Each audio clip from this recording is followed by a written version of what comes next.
Oke, lanjut next. Oke, kita lanjutkan dengan yang tidak kreatif ya. Jadi memang kalau untuk banyak juga orang yang ditanya, "Bang, kenapa Bang yang tadi itu ya?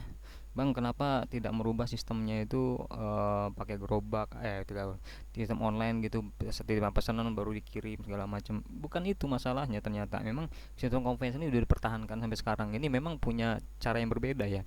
Kalau konvensional ini mereka bertahan ini rata-rata memang sebuah image-nya memang buat seperti itu. Contohnya kayak misalkan jual pempek dia pakai sangke keliling komplek gitu. Itu tuh sebenarnya image bagi mereka gitu. Image-nya itu apa? Image-nya itu mendekatkan diri mereka sistem penjualnya terhadap orang-orang yang di bawah menengah ke bawah. Jadi makanya jangan salah, konsumen mereka itu rata-rata komunik ke bawah, menengah ke bawah gitu kan. Jadi kembali lagi kepada image ya. Jadi kebutuhan image-nya apa nih? Kebutuhan pasarnya apa nih? Jadi misalkan kita pasarnya adalah milenial gitu kan, berarti kita harus bungkus itu seperti kebutuhan milenial. Milenial itu kadang-kadang seperti orang yang cinta buta ya. Jadi misalkan gini, kalau milenial itu orang-orang yang dikasih produk gitu, mereka itu yang mementingkannya bukan bukan kualitas kadang-kadang, tapi di luar itu. Jadi bukan produknya yang di ini, tapi bungkusnya gitu kan. Nah, kadang-kadang kita harus lebih bungkusnya itu lebih kreatif. Akhirnya maka produk itu kadang-kadang yang nggak penting-penting amat ya dibeli aja sama mereka gitu kan. Terus kelebihan juga ya untuk pencatatan sistem buku. Kalau misalkan kita menggunakan sistem konvensional, pasti kita menggunakan sistemnya ya sistem manual ya, seperti kayak tulis segala macam buku gitu kan. Nah, kalau misalkan perbedaannya dengan sistem yang digunakan apa namanya? Dengan sistem yang digunakan sistem apa namanya, sistem online ya kan gitu kan. Setiap santa kita itu nggak usah susah-susah pada saat kita menggunakan sistem online gitu kan. Kelebihannya adalah semuanya tercatat. Jadi kalau misalnya kita mau ngeprint dari transaksi-transaksi itu, contohnya gini, kita mau jual di Tokopedia ya kan gitu kan, kita di Tokopedia itu setiap transaksi itu pasti tercatat, sehingga bisa misalkan kita kebutuhan dalam mengajukan pinjaman ke pembiayaan ke perbankan itu bisa langsung kita print, oh begini ya, tinggal print aja transaksinya, sehingga kita mudah untuk bisa melakukan pemberian modal ya kepada perbankan. Oke, lanjut gini. Sistem yang saya sebutkan tadi gini, contoh soal misalkan gini ya. Eh, kita akan melakukan sebuah pemasaran, produk utamanya adalah motor.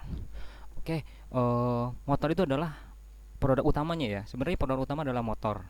Tapi yang kita tawarkan itu bungkusnya itu bukan motor, tapi membuat tertariknya orang beli itu bukan hanya motornya, tetapi ini produk kreativitasnya adalah kaos komunitas, jaket komunitas, cenderamata, image branding, helm komunitas. Ini yang membungkusnya sehingga orang-orang milenial itu tergoda untuk membelinya. Contohnya begini, ada sebuah dealer, ya kan, dealer jual motor, ya pilihan cuma dua, nggak ada kreativitas sama sekali. Misalkan dia dapat jaket segala macam ya biasa lah gitu, terus kita bungkus nih.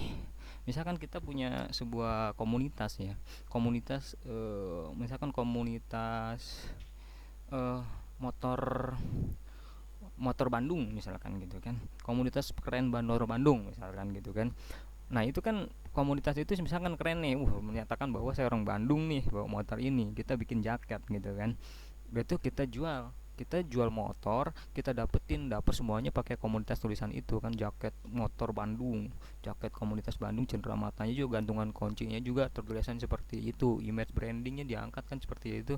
Jadi seperti kayak helm komunitas juga di branding seperti itu nih. Kalau kata saya, ini adalah alat alat senjata yang untuk ngebantu yang ini, motor ini gitu loh. Jadi sebenarnya kita dapat duitnya dari motor, tapi sebenarnya ini yang jadi poin utamanya untuk membuat apa sih namanya, sebuah kebangkitan orang itu ingin membeli produk kita gitu kan. Contoh satu lagi ada contoh soal dua ya. Contoh gini, kalau misalkan di dalam dunia perbankan tuh ada yang namanya sering-sering terjadi kan ya. Kalau misalkan orang buka tabungan 75.000 misalkan, atau 75.000 aja. Misalkan saya misalkan mau buka tabungan 75.000 aja, terus dapatnya buka tabungan doang. Terus ada tulisan 75.000, terus nggak ada sama sekali cendera matanya. Kira-kira biasa banget nggak? Biasa gitu kan. Mungkin itu buku tabungan di perbankan lain juga banyak kayak gitu kan, biasa aja gitu kan. Tapi yang kita tawarkan adalah produk kreativitasnya. Seperti contohnya gini, kita buka tabungan 75.000, tapi produk kita dapat gantungan kunci labelnya label perbankan tersebut ya, misalkan bank apa gitu kan. Terus kabelnya, kaos labelnya ya bank apa. Terus dan kalau bisa ini kaos sama jaket ini memang bukan yang ecek-ecek ya, kalau bisa mah yang bagus gitu. Jadi ini bisa membangkitkan keinginan kaum milenial ini untuk bisa membeli gitu loh. Nah, apalagi kalau kebutuhan milenial ini seperti kayak kaos milenial, topi milenial, ini luar biasa loh kalau misalkan kita bisa. Nah, ini kalau misalkan bisa apa namanya, dieksekusi gitu kan, dieksekusi sistem ini gitu kan. Ini yang namanya bukan tabungan 75.000 bagi enteng gitu, karena perasaan kita kan dengan 75.000 kita dapat semua ini kan termasuk terlalu murah gitu kan. Sehingga yang di sini adalah yang dijual bukan yang dijual adalah bukan produknya tapi bungkusnya. Nah gitu loh. Sehingga di zaman milenial ini memang kita harus lebih strategi penjualan itu lebih kreatif ya. Sehingga memang ini emang udah tuntutan ya, kita mau nggak mau gitu kan, menjadi sebuah jadi sebenarnya ini bagus bagi kita yang mentok terhadap seluruh produk gitu kan, tapi kita bermain sebuah bungkus gitu kan. Nah inilah yang jadi kunci menjadi produk kita menjadi laku. Ya paling itu aja ya, kita lanjutkan nanti di tutorial berikutnya ya. Terima kasih. Wassalamualaikum warahmatullahi wabarakatuh.